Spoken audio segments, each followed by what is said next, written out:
अस्सलामुअलैकुम to all of you, hope you all are well and doing good. आज की इस वीडियो में मैं बात करने वाला हूं topic formation of Indian National Congress and contribution of Mahatma Gandhi, जो कि अंडरस्टैंडिंग इंडिया के सेकंड यूनिट का थर्ड टॉपिक है। तो इन दो टॉपिक्स को, formation of Indian National Congress and contribution of Mahatma Gandhi, तो इन दो टॉपिक्स को इस वीडियो में हम डिस्कस करेंगे। जो इंडियन नेशनल कांग्रेस है, इसकी फाउंडेशन के बारे में हमें पढ़ना है, इसके एस्टैब्लिशमेंट के बारे में, एंड देन इसका क्या रोल रहा इंडिया की जो इंडिपेंडेंस है तो उसमें, तो उसको हमें डिस्कस करना है। तो स्टार्ट करते हैं। Indian National Congress INC.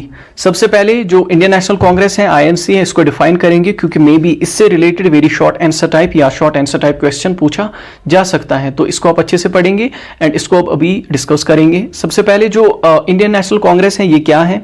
ये एक पॉलिटिकल पार्टी है जिसकी फाउंडेशन 1885 में हुई, इसकी एस्टैब्लिशमेंट 1885 में हुई। इसने एक मेजर रोल, एक इंपॉर्टेंट रोल प्ले किया इंडिया की जो स्ट्रगल है फ्रीडम के लिए, इंडिया की जो जद्दोजहद है आज़ादी के लिए फ्रॉम ब्रिटिश, तो उसमें इसने एक इंपॉर्टेंट रोल प्ले किया। इनिशियली जो आईएनसी है, इसका मकसद ये था कि रिफॉर्म्स लाना, चेंज लाना, एंड इंडिया की जो पार्टिसिपेशन है गवर्नेंस में, या जो एडमिनिस्ट्रेशन है, या जो वाइसरॉय को एग्जीक्यूटिव काउंसिल है, तो उसमें इंडियंस की पार्टिसिपेशन ज्यादा से ज्यादा हो। बट लेटर क्या हुआ, मतलब पहले तो यही चाहते थे ये कि इंडिया की जो पार्टिसिपेशन है गवर्नमेंट में तो वो ज्यादा से ज्यादा हो, बट लेटर जो आईएनसी है ये एक प्रिंसिपल ऑर्गेनाइजेशन बन गई जिसने कि जो इंडिपेंडेंस मूवमेंट है कि इंडिया को आजादी मिले इन ब्रिटिशर्स से, तो उसमें एक मेजर रोल प्ले किया। इसमें बहुत सारे हमने फेजेस देखने हैं, जैसे कि मॉडरेट फेज, एक्सट्रीमिस्ट फेज या गांधीयन फेज, तो वो चीजें जो है वो हमने देखनी है। एंड इन फेजेस के जरिए से, मतलब मॉडरेट फेजेस में कुछ चीजें हुई, इसके बाद एक्सट्रीमिस्ट फेज में कुछ चीजें हुई, देन गांधीयन फेज में कुछ चीजें हुए, जिसकी वजह से जो इंडिया है उसको अल्टीमेटली जो ब्रिटिशर्स हैं उनसे आजादी मिल गई 1947 में। बट इसमें जो main and important role play किया था वो किसने किया था? इंडियन नेशनल कांग्रेस में। तो ये बहुत ज्यादा इंपॉर्टेंट है। ठीक है, तो आगे बढ़ेंगे। सबसे पहले जो फाउंडेशन है वो देख लेते हैं क्योंकि हमारा टॉपिक ही है foundation and role of INC. सबसे पहले हम फाउंडेशन देखेंगे। जो आईएनसी है इसकी एस्टैब्लिशमेंट हमें देखने को मिली दिसंबर 28, 1885 में। जो आईएनसी है, इंडियन नेशनल कांग्रेस, इसको किसने बनाया था? एलन ऑक्टेवियन होम ने। एट नेशनल कन्वेंशन एक मीटिंग हुई थी जिसको कि 72 डेलीगेट, 72 रिप्रेजेंटेटिव्स ने अटेंड किया था from all over the India. And ये जो मीटिंग है कहां पे हुई थी? बॉम्बे में, इन दिसंबर 28, 1885 में। इसका प्रेसिडेंट कौन था? डब्ल्यूसी बैनर्जी। तो तब जाके जो आईएनसी है उसकी फॉर्मेशन हुई। ठीक है, तो यहां पे जो आईएनसी है उसको किसने फॉर्म किया था? एलन ऑक्टेवियन ह्यूम ने। कहां पे फाउंड किया था? बॉम्बे में। डेट क्या थी? दिसंबर 28, 1885। कितने डेलीगेट्स ने, कितने रिप्रेजेंटेटिव्स ने अटेंड किया था? 72 डेलीगेट्स ने अटेंड किया था। प्रेसिडेंट कौन थे इस टाइम पे?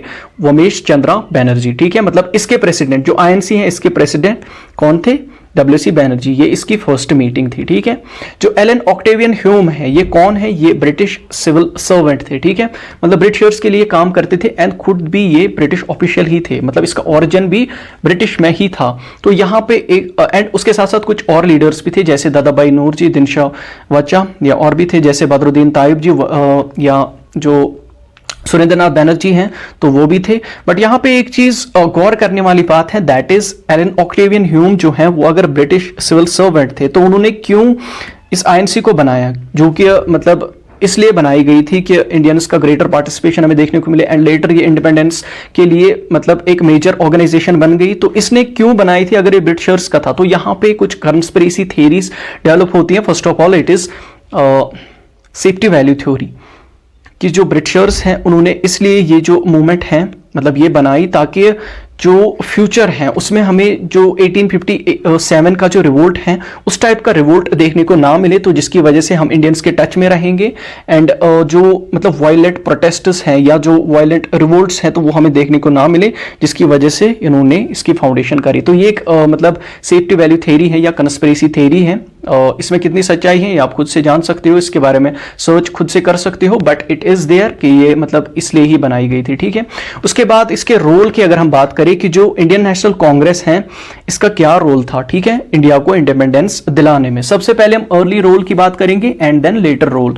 तो अर्ली रोल की अगर हम बात करें, जो आईएनसी है ये इसलिए बनाई गई थी ताकि इंडियंस को एक प्लेटफॉर्म मिले जहां पे वो अपनी जो डिमांड्स हैं, मतलब सबसे पहले तो जो लोग हैं वो रिप्रेजेंटेटिव्स को चुनेंगे एंड वो जो रिप्रेजेंटेटिव्स हैं, लोगों की जो डिमांड्स हैं वो ब्रिटिशर्स के सामने रखेंगे कि हमारी डिमांड्स क्या हैं, मतलब इकोनॉमिक पॉलिसीज हम चाहते हैं कि वो हमारे लिए बेटर हो, या ज़्यादा से ज़्यादा पार्टिसिपेशन हम चाहते हैं हमारी गवर्नमेंट में हो। तो ये चीज़ें थी, एंड इनको एक प्लेटफॉर्म मिल गया जहाँ पे ये अपने डिमांड्स को रख सकते थे ब्रिटिशर्स के सामने। ओके, एंड एक और था ये कि मतलब greater representation in the British government, Indians की ज़्यादा रिप्रेजेंटेशन हो ब्रिटिश गवर्नमेंट, क्योंकि खाली 3 लोग थे वहाँ पे, जो वाइसरॉय का एग्जीक्यूटिव काउंसिल है उसमें खाली 3 इंडियंस थे, जैसे कि राजा बनारस सर दिनकर राव एंड महाराजा पटियाला। तो खाली ये 3 जो थे तो वो वाइसरॉय के एग्जीक्यूटिव काउंसिल में थे। तो जो इंडियंस थे वो चाहते थे और लोग जो है उनको ऐड किया जाए इस वाइसरॉय के एग्जीक्यूटिव काउंसिल में।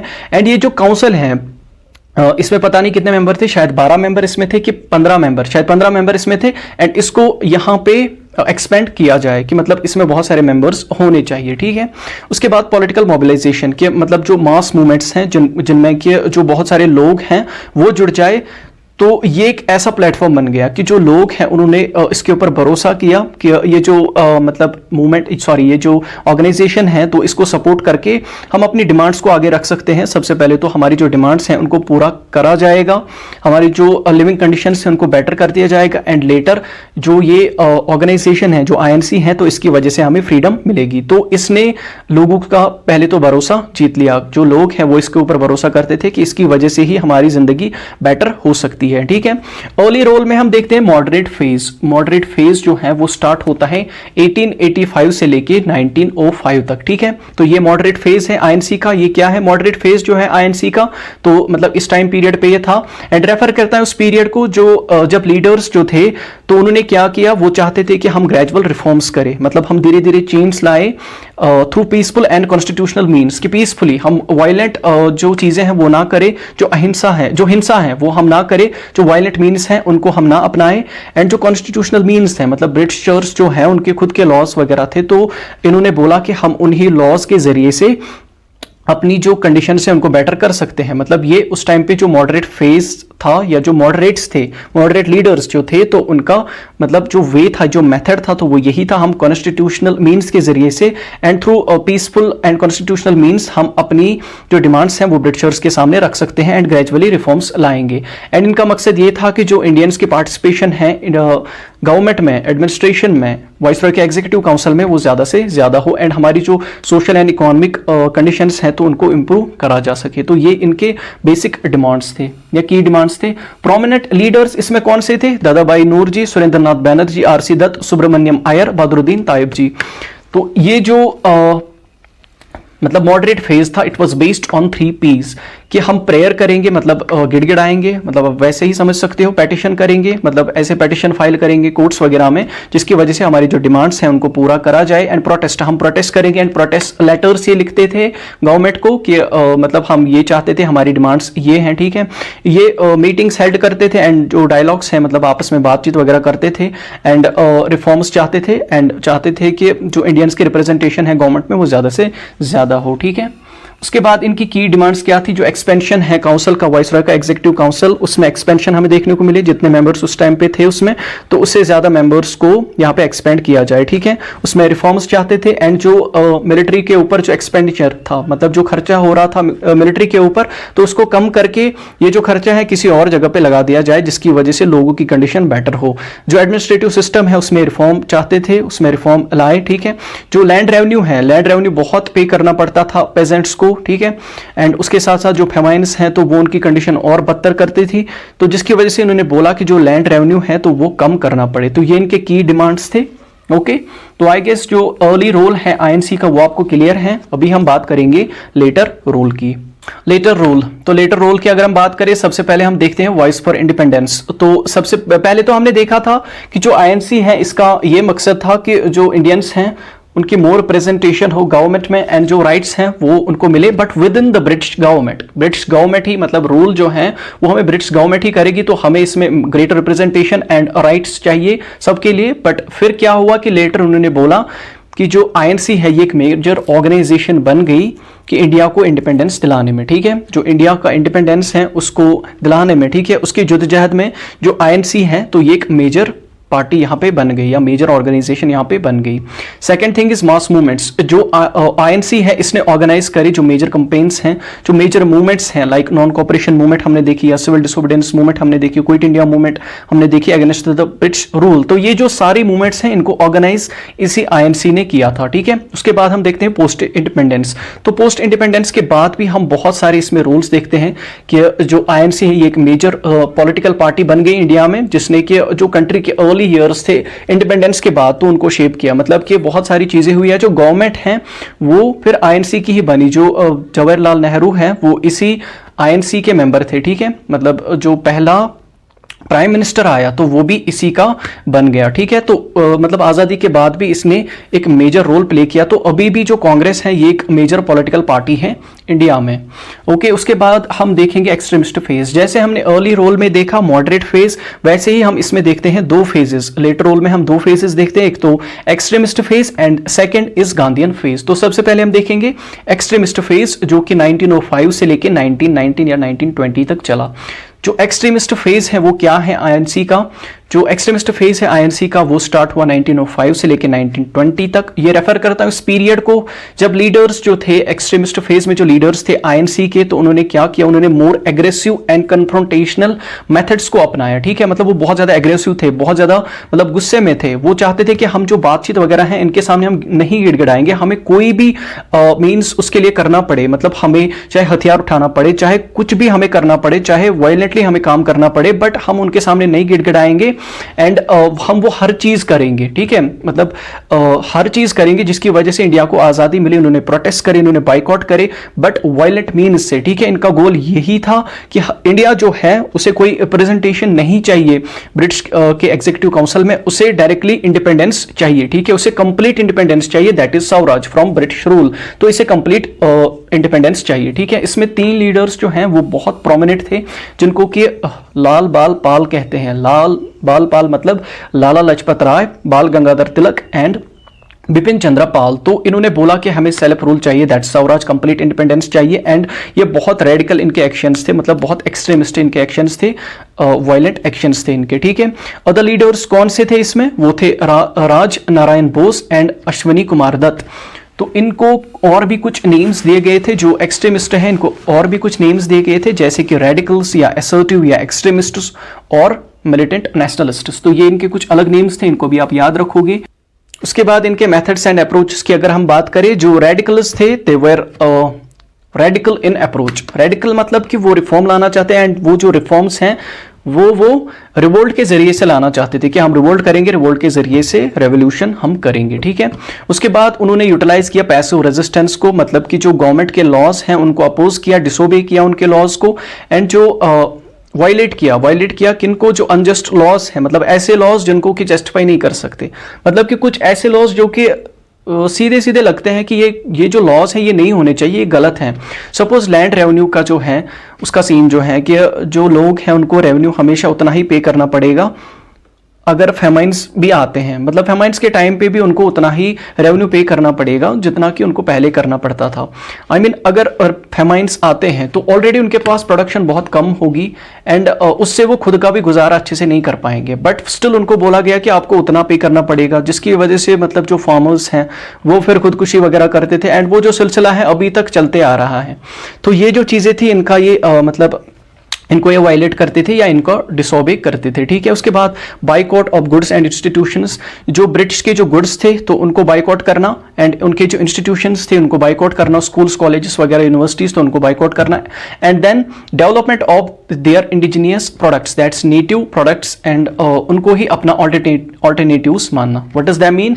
इंडिजिनियस प्रोडक्ट्स मतलब कि इंडिया की जो नेटिव चीजें हैं तो उनको यहाँ पे यूसेज में लाना, जैसे कि जो खादी है जो कि व्हाइट ड्रेस था इंडिया का, तो उन्होंने बोला कि जो ब्रिटिश के जो कपड़े हैं हम उनको यूज नहीं करेंगे, उनको जलाया, एंड जो ये इंडिजिनियस प्रोडक्ट्स हैं, ठीक है, मतलब जैसे ये खादी है तो इनको हम अप्लाई करेंगे, तो इनका ही हम यूज करेंगे, एंड इस तरीके से इन्होंने ब्रिटिश को बाइकआउट किया, ठीक है। तो ये था एक्सट्रीमिस्ट फेज। उसके बाद हमें एक और फेज देखना है, दैट इज गांधीयन फेज, जो कि 1920 से आप मान सकते हो बेसिकली स्टार्ट हुआ था 1915 से ही, क्योंकि उस टाइम पे ही जो गांधी जी है वो यहाँ पे इंडिया में आए थे, ठीक है। तो 1950 से ये स्टार्ट होता है 1948 तक, जब गांधी जी की डेथ होती है, ठीक है। जो गांधीयन एरा है वो रेफर करता है उस पीरियड को इंडियन हिस्ट्री में जब महात्मा गांधी ने इंडियन इंडिपेंडेंस मूवमेंट जो है या जो आईएनसी है उसको लेड किया, ठीक है। तो इसके कुछ प्रिंसिपल्स थे, जैसे कि नॉन वायलेंस, दैट इज अहिंसा, कि हम वायलेंस कभी भी नहीं करेंगे, वो अहिंसा को नहीं करेंगे, ठीक है। And civil disobedience, civil disobedience का मतलब होता है गवर्नमेंट के जो अनजस्ट लॉज हैं उनको वायलेट करना, बट पीसफुली।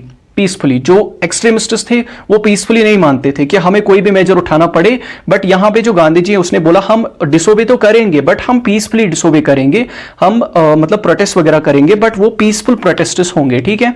ये जो एरा है हमने इसमें देखा मेजर मूवमेंट्स जैसे नॉन कोऑपरेशन मूवमेंट, ब्रिटिशर्स के साथ हम कोऑपरेट नहीं करेंगे, इनके गुड्स वगैरह को हम यूज नहीं करेंगे। उसके बाद जो सिविल डिसोबीडियंस है, जैसे मैंने बताया गवर्नमेंट के जो अनजस्ट लॉज हैं तो उनको वायलेट करना but peacefully, and then quit India movement, जो इंडिया है उसको छोड़ो, ठीक है। ये मूवमेंट्स जो है ये कुछ सिग्निफिकेंट मूवमेंट्स थी इस टाइम पीरियड पे, ठीक है, जिन्होंने कंट्रीब्यूट किया इंडिया को उसको आज़ादी दिलाने में 1947 में। अगर हम गांधीयन एरा या गांधीयन फेज में मेजर जो प्रोमिनेंट लीडर्स थे तो उनकी बात करें, कौन से थे? महात्मा गांधी थे, जवाहरलाल नेहरू थे, सरदार वल्लभ भाई पटेल थे, BR अम्बेडकर थे, मौलाना अबुल कलाम आजाद थे, खान अब्दुल गफार खान थे, या राजा गोपालाचार्य थे। तो और भी बहुत सारे लीडर्स थे, सारे लीडर्स का नाम मैं नहीं ले सकता अब। तो उसके बाद बात करेंगे प्रोमिनेंट डिमांड्स। तो प्रोमिनेंट डिमांड्स क्या थी जो इस टाइम पे जो लीडर्स वगैरह थे उनकी क्या प्रोमिनेंट डिमांड्स थी? दैट इज स्वराज, हमें कंप्लीट इंडिपेंडेंस चाहिए फ्रॉम द ब्रिटिश रूल, ठीक है, ये इनकी पहली डिमांड थी। उसके बाद सिविल राइट्स, जो सिविल राइट्स हैं मतलब उसमें हमें चाहिए कि जो इक्वल राइट्स हैं, and justice for all Indians, जो भी इंडियंस हैं तो उनको इक्वली ट्रीट करा जाए एंड उनको इंसाफ दिया जाए, ठीक है। तो ये उनके और डिमांड्स थे। उसके बाद इकोनॉमिक रिफॉर्म्स वो चाहते थे, जो लोगों की कंडीशन है, जो पॉवर्टी वगैरह है तो उनको खत्म कर दिया जाए, जो आपने जो टैक्सेस का बर्डन रखा है जो इंडियंस है उनके ऊपर तो उसको खत्म किया जाए, एंड जो लोकल इंडस्ट्रीज है उनका सपोर्ट, ठीक है, जो लोकल इंडस्ट्रीज है तो वो फ्लरिश हो जाए, उनके लिए पॉलिसीज ऐसी बनाओ जिसकी वजह से वो ज्यादा से ज्यादा फ्लरिश हो जाए, ठीक है। उसके बाद हम देखते हैं सोशल रिफॉर्म्स, जो अनटचेबिलिटी है तो उसको खत्म कर दिया जाए, एंड जो प्रमोशन है हिंदू मुस्लिम यूनिटी का, क्योंकि वो एक बिगर रोल था जिसने मतलब एक मेजर रोल प्ले किया, जो हिंदू मुस्लिम यूनिटी थी जो कि हमने 1947 से पहले या 1940 से पहले देखी, जिसकी वजह से जो ब्रिटिशर्स हैं तो उनको यहां पे भगा दिया गया। अगर यहां पे यूनाइट नहीं होते, ये हिंदू मुस्लिम्स यूनाइट नहीं होते तो शायद ब्रिटिशर्स अभी भी हमें रूल कर रहे होते, बट उस टाइम पे यूनाइट होकर इन्होंने काम किया, जिसकी वजह से जो ब्रिटिशर्स हैं तो वो यहां से चले गए, ठीक है। उसके बाद अगर हम ऑब्जेक्टिव्स की बात करें, कौन से मेजर ऑब्जेक्टिव्स थे इंडियन नेशनल कांग्रेस के? सबसे पहले जो है दैट इज पॉलिटिकल रिप्रेजेंटेशन। देखो ये जो डिमांड है ये अर्ली फेज में आती हैं, जैसे कि जो मॉडरेट फेज है उसमें आती हैं कि जो इंडियंस थे वो ये चाहते थे कि जो इंडियंस हैं उनकी पार्टिसिपेशन, या जो आईएनसी है इसका मेजर पहले एम यही था कि जो इंडियंस हैं उनकी पार्टिसिपेशन हमें गवर्नेंस में ज्यादा से ज्यादा मिले, जो सिविल राइट्स हैं, जो सिविल लिबर्टीज हैं, जो फ्रीडम है लोगों को वो मिले, एंड जो पॉलिटिकल राइट्स हैं जैसे फंडामेंटल राइट्स वगैरह वो इंडियंस को मिले, ठीक है। उसके बाद जो इकोनॉमिक रिफॉर्म्स हैं तो वो चाहते थे जो इकोनॉमिक इशूज है लाइक पॉवर्टी है या जो रिच एंड पुअर के बीच में जो गैप है तो उसको कम किया जाए, एंड जो अच्छी जो इकोनॉमिक पॉलिसीज है तो उनको यहाँ पे अप्लाई किया जाए, ठीक है। उसके बाद और भी इसके कुछ ऑब्जेक्टिव्स थे जैसे यूनिटी एंड अवेयरनेस, जो यूनिटी है अमंग इंडियंस, स्पेशली जो हिंदू मुस्लिम्स हैं तो इनके बीच में यूनिटी रहे, इनको डेवलप किया, and then the raise of political awareness कि जो लोग हैं, जो सारे लोग हैं, चाहे कॉमन लोग हो, चाहे वो पॉलिटिक्स से वाबस्ता हो उनका या नहीं, बट सभी जो लोग हैं उनको पॉलिटिक्स के बारे में पता होना चाहिए ताकि वो एक्टिवली पॉलिटिक्स में अपना रोल प्ले करे, ठीक है। उसके बाद जो फिफ्थ एंड जो इंपॉर्टेंट इसका ऑब्जेक्टिव था दैट इज द इंडिपेंडेंस, जो कि कंप्लीट इंडिपेंडेंस मतलब चाहते थे। सबसे पहले तो ये चाहते थे कि इंडिया की रिप्रेजेंटेशन हमें ज्यादा से ज्यादा देखने को मिले, बट लेटर इसका जो सबसे इंपॉर्टेंट ऑब्जेक्टिव यहां पे बन गया, एम बन गया आईएनसी का, वो था कि इंडिया जो है उसको कंप्लीट इंडिपेंडेंस मिले ब्रिटिश रूल से, एंड अल्टीमेटली जो इंडिया है मतलब आईएनसी की हेल्प से इसका जो रोल था, एक इंपॉर्टेंट रोल था, उसके रोल की वजह से जो इंडिया है उसको फिर इंडिपेंडेंस मिली 1947 में, ठीक है। तो अब हमें बात करनी है महात्मा गांधी के बारे में एंड उसका कंट्रीब्यूशन क्या रहा मेजरली जो इंडियन फ्रीडम मूवमेंट है, जो इंडियन स्ट्रगल ऑफ फ्रीडम है, ठीक है, तो उसमें उनने क्या कंट्रीब्यूशन दिया तो उसके बारे में हमें बात करनी है। देखो अगर इस पे क्वेश्चन आता है, जो कंट्रीब्यूशन है महात्मा गांधी का, अगर उस पे क्वेश्चन आता है तो इसको आप स्टार्ट करोगे कि उसका टाइटल क्या था, ठीक है। उसके बाद उसकी कुछ फेमस कोट्स जैसे कि मैंने यहाँ पे एक लिखी है, be the change that you wish to see in the world, तो ऐसे कोट्स से आप जो अपना क्वेश्चन है उसकी शुरुआत करोगे, ठीक है। तो एक अच्छा इंपैक्ट पड़ता है एग्जामिनर के ऊपर, एंड देन थोड़ा सा जो इंट्रोडक्शन है महात्मा गांधी के बारे में वो आप लिखोगे, एंड उसके बाद जो आपका क्वेश्चन है दैट इज जो मतलब मेन क्वेश्चन है वो तो है कंट्रीब्यूशन ऑफ महात्मा गांधी, तो उसके बाद जो मेन क्वेश्चन है तो उसको आप स्टार्ट करोगे, ठीक है। तो आगे बढ़ेंगे। इसका जो फुल नेम था वो था मोहनदास करमचंद गांधी।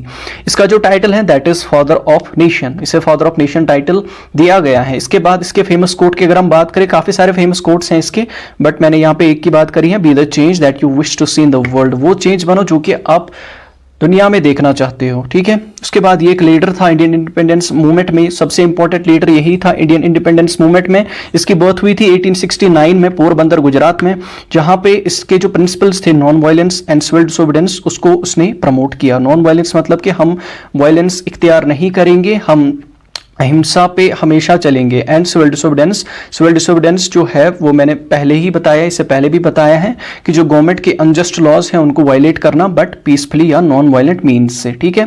उसके बाद इसके कंट्रीब्यूशन की अगर हम बात करें, सबसे इंपॉर्टेंट जो इसका कंट्रीब्यूशन है that was non violent resistance, कि हम रेजिस्टेंस तो दिखाएंगे, हम ब्रिटिशर्स के खिलाफ तो जाएंगे, बट हम नॉन वायलेंस हमेशा इख्तियार करेंगे, हम अहिंसा के ऊपर हमेशा जोर देंगे, ठीक है। तो इसने डेवलप किया एक कॉन्सेप्ट को दैट वाज सत्याग्रह, कि हम हमेशा ट्रुथ पे डटे रहेंगे, ठीक है। अगर हमें कोई भटकाने की भी कोशिश करेगा बट हम हमेशा ट्रुथ पे रहेंगे, एंड जो ट्रुथ है ये एक ऐसा फोर्स है जिसकी वजह से हम किसी भी काम को एकम्प्लिश कर सकते हैं, कंप्लीट कर सकते हैं। बेसिकली जो सत्याग्रह था ये क्या था, ये एक मेथड था सिविल डिसोबीडियंस मूवमेंट का, ठीक है। जो सिविल डिसोबीडियंस है, जैसे मैंने बताया, गवर्नमेंट के जो अनजस्ट लॉज हैं उनको वायलेट करना बट नॉन वायलेंटली, वायलेट करना but non violently. I guess आप डिफरेंस समझ पा रहे हो, ठीक है, कि मतलब हम वायलेट तो करेंगे, हम उनके खिलाफ तो जाएंगे, बट हम हमेशा नॉन वायलेंट मीन्स को मतलब नॉन वायलेंट मीन्स के थ्रू ही ये चीजें करेंगे, हम वायलेंस कभी भी इख्तियार नहीं करेंगे। उसके बाद इसके की जो मूवमेंट्स थे, मतलब कौन सी इसने तहरीकें चलाई, तो सबसे इंपॉर्टेंट उसमें है नॉन कॉपरेशन मूवमेंट भी इंपॉर्टेंट है, एंड साल्ट मार्च 1930 में, and then quit India movement, civil disobedience movement, तो ये चीजें इसकी बहुत ज्यादा इंपॉर्टेंट है। उसके बाद सोशल रिफॉर्म्स इसने कौन से करे, he fought against social evils like untouchability, जो अनटचेबिलिटी थी कि जो मतलब दलित्स थे तो उनको बहुत ज्यादा यहाँ पे सताया जाता था, क्योंकि उनको लो कास्ट का मानते थे। अगर उन्होंने कोई भी मतलब सबसे पहले तो उनको मतलब किसी के साथ टच ही नहीं करना होता था, मतलब या तो वो सोसाइटी में ऐसे घूम भी नहीं सकते थे, अगर वो किसी नल से पानी पीते थे तो उस नल को ही उखाड़ दिया जाता था। तो इतनी ज़्यादा डिस्क्रिमिनेशन हो रही थी, तो इसने बोला ये जो दलित्स है, जो अनटचेबिलिटी है, तो इसने बोला ये जो दलित्स हैं, मतलब अनटचेबिलिटी ये टर्म है कि अनटचेबिलिटी मतलब इस पूरी टर्म को कहते हैं, ये जो इवल है इसको अनटचेबिलिटी कहते हैं। जो इनके साथ ये हो रहा था, मतलब जिनके साथ ये हो रहा था उनको दलित्स कहते हैं। जो दलित्स टर्म है ये सबसे पहले यूज की थी ज्योतिराव फुले ने, ठीक है। तो ये जो दलित्स हैं इनको गांधी जी हरिजन कहते थे, हरिजन्स मतलब चिल्ड्रन ऑफ गॉड, ये गॉड के बच्चे हैं, ठीक है। तो इस इनके अगेंस्ट जो डिस्क्रिमिनेशन हो रही थी तो उसके खिलाफ भी जो महात्मा गांधी है उसने लड़ा। उसके बाद रूरल डेवलपमेंट, जो महात्मा गांधी है उसने बोला कि जो रूरल एरियाज हैं उनमें डेवलपमेंट होनी चाहिए। उसने बोला जो रूरल एरियाज हैं उन्हें सेल्फ सफिशिएंट होना चाहिए, उन्हें इंडिपेंडेंट होना चाहिए, खुद के ऊपर मतलब खुद की क्रॉप्स वगैरह वो उगाए, उन्हें दूसरों पे डिपेंडेंट नहीं होना चाहिए, एंड रूरल एरियाज में डेवलपमेंट हो। उसके बाद उसने एक और चीज पे जोर दिया, that was the use of indigenous products, जो हमारे खुद के प्रोडक्ट्स हैं, जैसे स्वदेशी प्रोडक्ट्स, जैसे मैंने पहले भी बात की थी, खादी जो प्रोडक्ट है दैट इज इंडियन प्रोडक्ट, जो कि एक व्हाइट क्लोथ है, तो हम उसको यूज करेंगे। जो ब्रिटिशर्स के क्लोथ्स हैं हम उनको यूज नहीं करेंगे, उनको बाइकआउट करेंगे, ठीक है। एंड उसके साथ साथ एक और चीज पे जोर दिया, जो विलेज इंडस्ट्रीज हैं तो वो फ्लरिश होनी चाहिए, वो ज्यादा से ज्यादा बढ़नी चाहिए, क्योंकि जो ब्रिटिश पॉलिसीज है उनकी वजह से ये जो विलेज या जो कॉटेज इंडस्ट्री है, जो छोटी छोटी इंडस्ट्रीज हैं गाँव में, तो ये खत्म हो रही थी या इनको बहुत सारी दिक्कतों का सामना करना पड़ रहा था। उसके बाद यूनिटी एंड पीस की बात ये हमेशा करते थे, ये हमेशा चाहते थे जो हिंदू एंड मुस्लिम्स हैं तो उनके बीच में जो यूनिटी है वो कायम रहे, एंड जो कम्युनल हार्मनी है, जो मतलब रिलीजन्स के बीच में जो मतलब दिक्कतें होती हैं तो वो नहीं होनी चाहिए। जो सारे रिलीजन है स्पेशली जो हिंदू मुस्लिम्स हैं तो ये हमेशा यूनाइट होकर काम करेंगे, एंड यूनाइट होकर ही ये ब्रिटिशर्स को हमेशा के लिए इंडिया से भगा सकते हैं, ठीक है। तो ये था ऑल अबाउट महात्मा गांधी। तो इसके साथ ही वीडियो यहाँ पे खत्म होती है। वीडियो अच्छी लगी हो तो प्लीज वीडियो को लाइक कीजिए, कमेंट कीजिए, शेयर कीजिए अपने दोस्तों के साथ, एंड चैनल को जरूर सब्सक्राइब कीजिए, and don't forget to press the notification bell. Have a nice day, thank you.